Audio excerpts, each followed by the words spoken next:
5 in the bin there. I think there's even a couple in the esky there, Troy, as well. Righto folks, we've come out off Cleveland Point here today with my good mate Brett. We're going to catch some sand crabs in our new Wilson traps. We've got a few different types of traps we're going to try today. Alright, this is our new Wilson crab trap.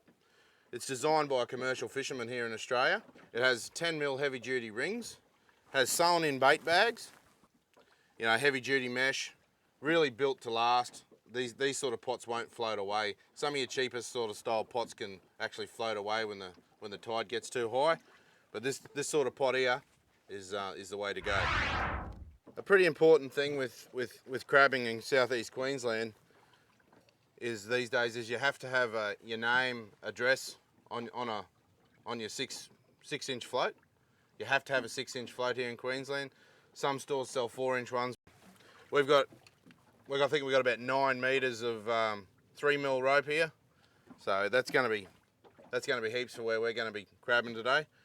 We're going to go down along this edge here and throw in a couple of traps and catch some crabs, hopefully.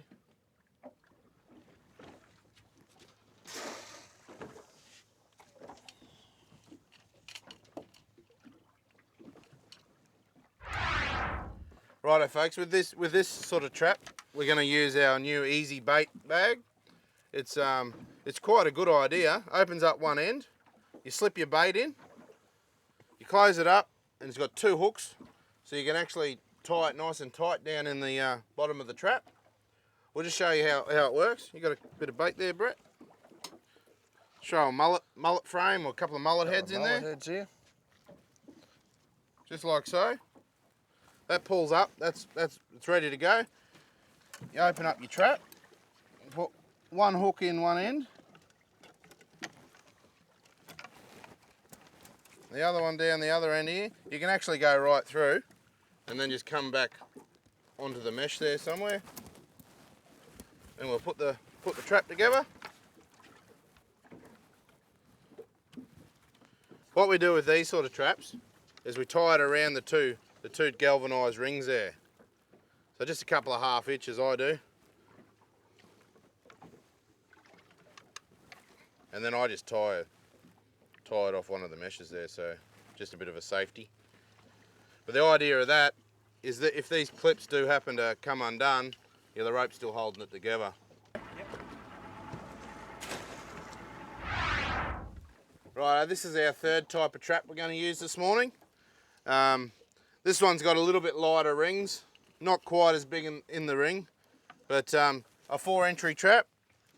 This one comes with a pre-made bait bag. Comes with your labels and your tags and stuff like that. So all you have to do is buy some bait, put it together, put your rope and your float on, and go crabbing. Alrighty, we've dropped all our pots in. Legally, we're allowed 8 pots with the 2 of us. So we've dropped in 8 pots all up. We're going to leave them for about an hour or so. Wait, the tide's starting to come in, so hopefully the crabs will be moving around a bit. Okay folks, we've just left our pots in the water for an hour now.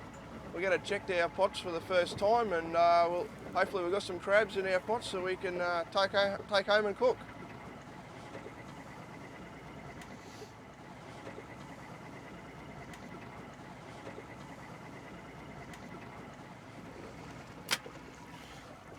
That's good, Troy.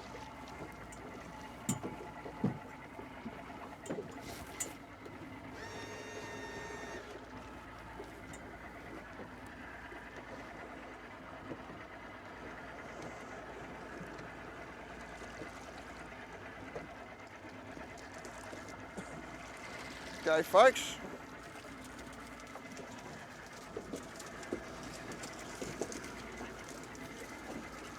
Oh, we got a few crabs this time, Brady. Got a few crabs, Hey. a few females, a couple of males in there.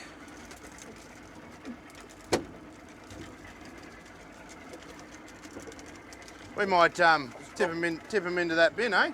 And then we'll just sort them.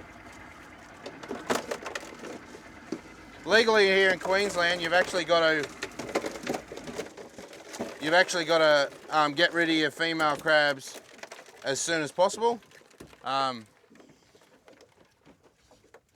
And they've actually got to be a minimum size. The male crabs have got to be a minimum size of 11.5 centimetres. So we've got a crab measuring stick there. We measure just in front of the 2 points.